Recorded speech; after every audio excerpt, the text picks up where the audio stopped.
The Chattahoochee-Oconee National Forest manage nearly 865,000 acres across northern Georgia, and hundreds of rock feature sites have been recorded on Forest Service land. In this study, the term rock feature is used as a generic descriptor for a range of site types. These include rock piles, effigies, linear features, and enclosures. Recent investigations at such sites made us question the approach we had been using with these sites. Following discussions with staff at the Georgia State Historic Preservation Office, we prepared a context and management plan for rock feature sites. This context included as comprehensive as possible a review of past research in Georgia, combined with a summary of research on similar sites in other states. It ended with a summary and current interpretation of these sites as well as recommended evaluation criteria. Substantial numbers of rock feature sites have been recorded throughout North Georgia. However, only a small number have been confirmed to be pre-contact in origin. To examine the frequency of this type of site in the state, Georgia's Natural, Archaeological, and Historic Resources GIS was consulted for all counties with land above the fall line.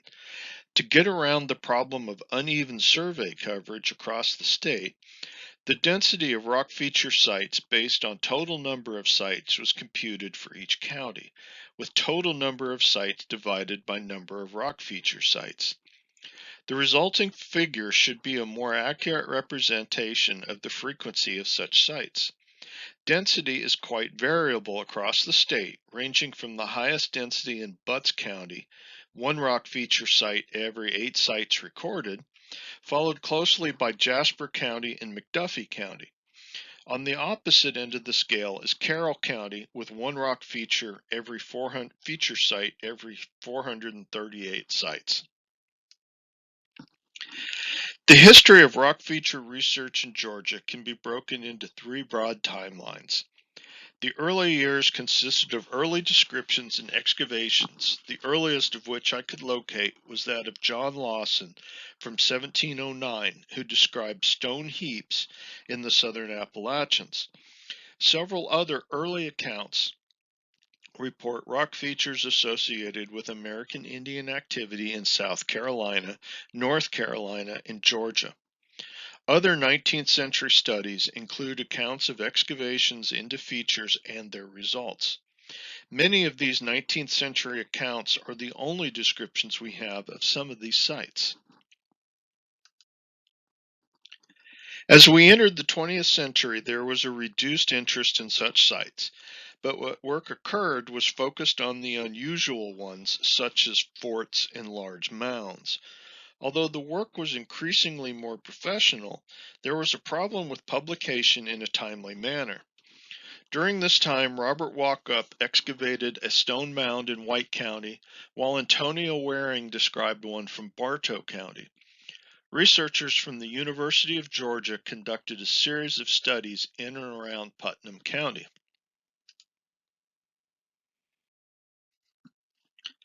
It was with projects in the 1970s that the Middle Woodland Tunnecunny Mound Group and several Middle Woodland sites in Monroe County at the proposed plant shearer that archaeologists in the state really began to pay attention to rock feature sites and consider the possibility that at least some were American Indian.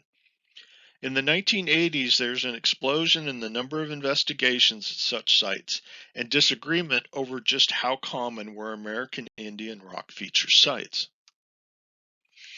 Tom Gresham's article, Historic Patterns of Rock Piling and Rock Pile Problem, published in early Georgia in 1990, is one of the most influential pieces of literature published on the subject and has received wide distribution around the country.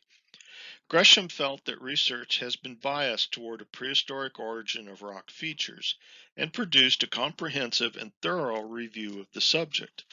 It is probably safe to assume that the view among most archaeologists working in Georgia in the 1990s and 2000s was that most rock pile features represented agricultural activity of the recent past. Only those features classified as rock mounds were thought to potentially be pre-contact in origin, most likely middle woodland in age. Continued archaeological investigations of rock feature sites continued in the 1990s and 2000s, but with a more conservative approach to interpreting origins. A critical study during this time was the work at Site 9GE 2084. Ledbetter et al. Demonstrated that two rock features were Lamar in age, one of which covered a burial. They also made several recommendations for ways to differ between pre-contact and post-contact rock features. Work by Laubser at sites 9UN 367, 9JK8, 9JK59, and 9JK317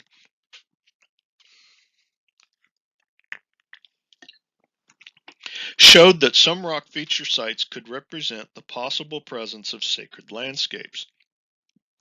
Site 9UN 367 was found to contain a late woodland burial within a larger stone landscape site. There are numerous 19th century accounts describing the rock features at this location. He also confirmed the presence of at least one Lamar burial at stone landscape site 9JK317, and using a drone documented that several features were likely effigies. A primary goal for the current study is to establish criteria that can be used without relying on excavation. If these features are burials or sacred sites, then excavation will cause a significant negative impact to the integrity of such a feature. Based on the comprehensive literature review, I was able to establish revised criteria for establishing origin of rock features. Some criteria that have been proposed in the past do not at this time appear to be reliable.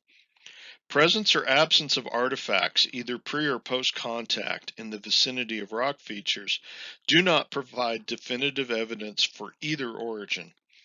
The only definitive association is that post contact artifacts under a rock feature indicate post contact age. Size of the rocks within the feature does not appear to be a useful criterion. The presence of features at a site that are post-contact in age does not mean that all features at that site should be automatically assumed to be post-contact. Numerous sites have both pre-contact and post-contact rock features. There are some good criteria to use, however. Pitted rock piles have been found to be exclusively pre-contact in age. In the Blue Ridge Mountains in Piedmont, pre-contact rock piles occur primarily on ridgetops. Most of the features that occur on slopes are located at sites with multiple pre-contact rock piles, and at least one appears on a ridge. Out of 43 tested and confirmed post-contact rock features, there is only a single example of a post-contact rock feature occurring on a quartz outcrop, and 4 on bedrock or incorporating boulders. For pre-contact features in the Blue Ridge Mountains and Piedmont, they are frequently located on or incorporate bedrock or boulders, and several occur on quartz outcrops. The appearance of rock features is also different. Appearance refers to whether the feature appears loose and open or compact and stable. Pre-contact rock features are generally more compact and stable and look older. In contrast, post-contact rock features appear looser and open, with numerous voids between the rocks that can make them feel unstable at times. Even if large rocks have been used in features construction, they will have settled together and be compacted. As part of the present study, I revisited and assessed 9 sites on National Forest land. 5 of these sites appear to represent American Indian sites, while 4 are historic. All 5 of the pre-contact sites will be discussed here, along with 2 historic sites that demonstrate some of the challenges of working with this type of site. Shovel testing and use of a metal detector recovered no artifacts at any of these sites. Site 9JA51 consists of 15 rock piles located on top of a knob and across the adjacent upper slopes. 14 of the features contain igneous rocks, while one contains only quartz rocks. One of the features is a pitted rock pile. Site 9JO146 consists of a single rock mound located on the end of a ridge. The rock mound is roughly oval, measuring 15 by 11.5 meters. It is estimated to be approximately 1.3 meters high and has a pitted appearance.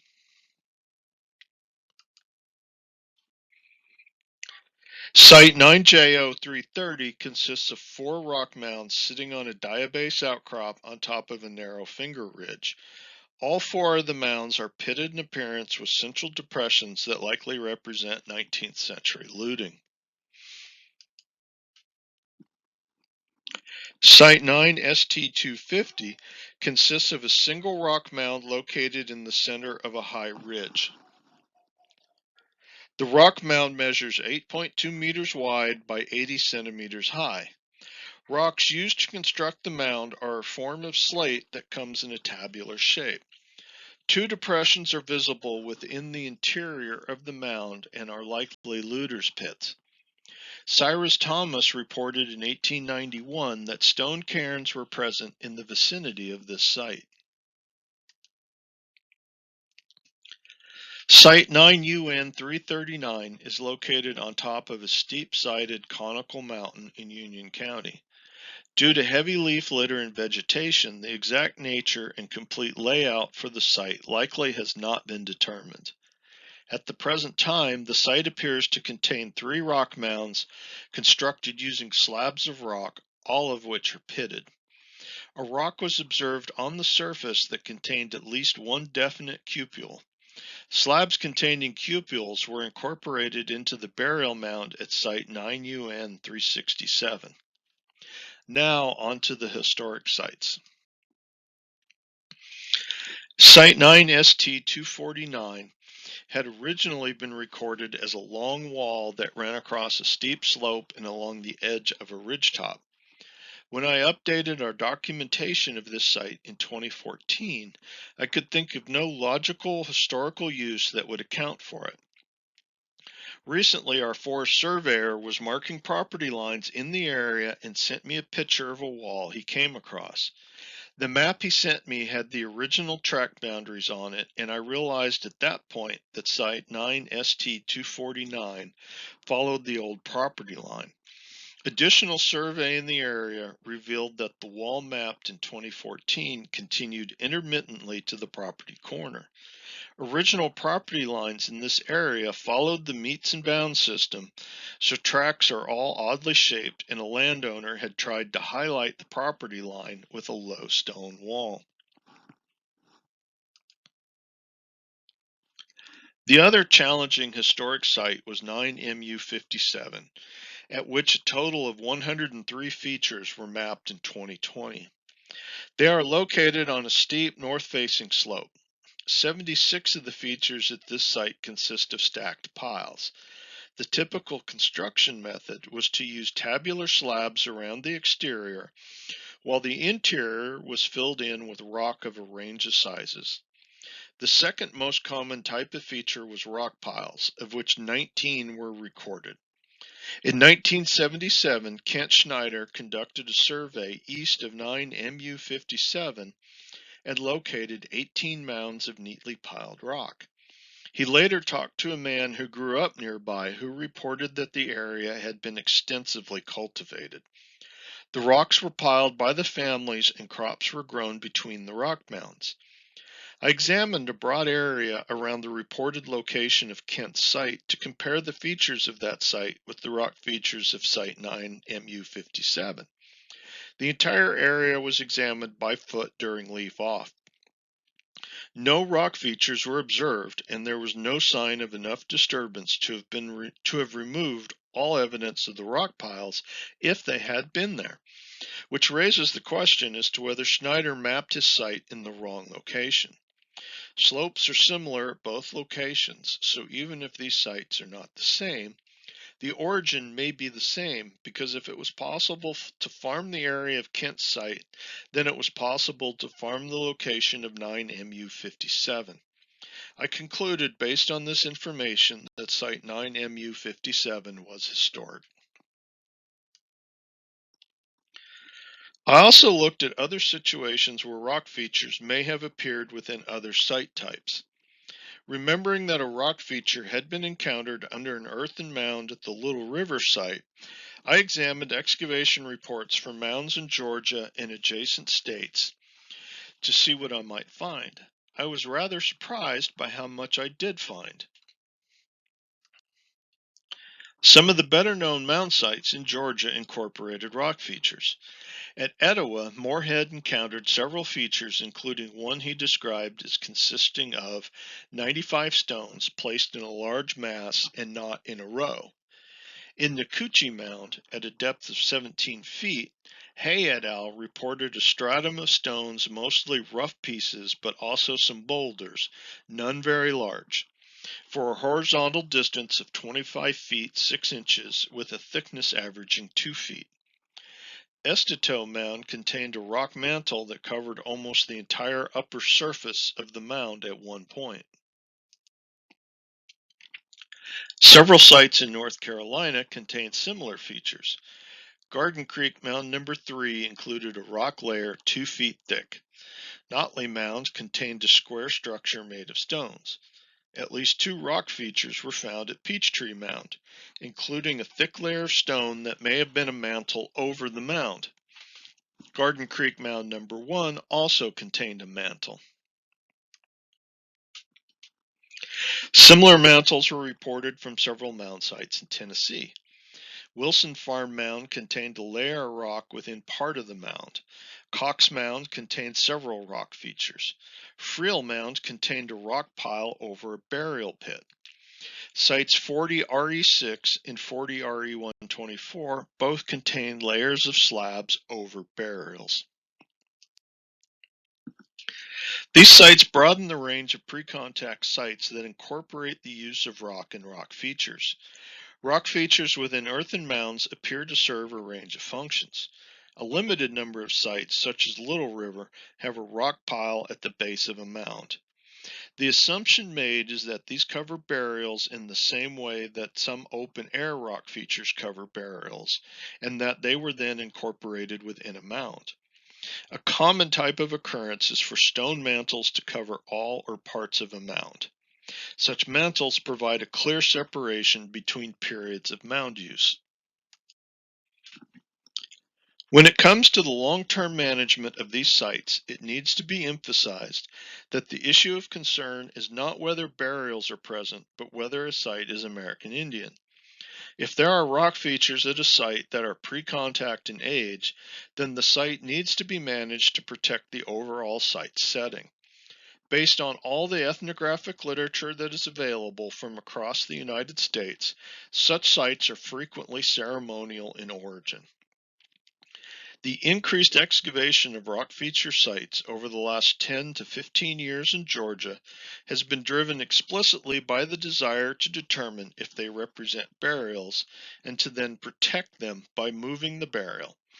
This assumption that rock feature sites represent burials and that one only need recover the burials to protect the site ignores the fact that many of these sites represent ritual activity unrelated to burial. Such aspects of their significance have been largely ignored and not afforded protection. In support of that position is the 2007 resolution by the United South and Eastern Tribes, or USET, calling for the protection of stone landscape sites. USET represents 24 federally recognized tribes in the eastern and southeastern United States. This resolution announced that the tribes recognized this as a type of site that was frequently dismissed by archaeologists and called for their protection. Some of the declarations of the resolution include the following. Whereas, during and following the colonial oppression of southern and eastern tribes, many cultural and ceremonial practices, including ceremonial use of stones and stone landscapes, were suppressed. And whereas whether these stone structures are massive or small structures, stacked stone rows or effigies, these prayers in stone are often mistaken by archaeologists and state historic preservation offices as the efforts of farmers clearing stones for agricultural or wall building purposes. One effect of this resolution is to put archaeologists on notice that there is more to these sites than the presence or absence of burials. I urge all archaeologists working in the state to keep this fact in mind when dealing with this type of site. Thank you.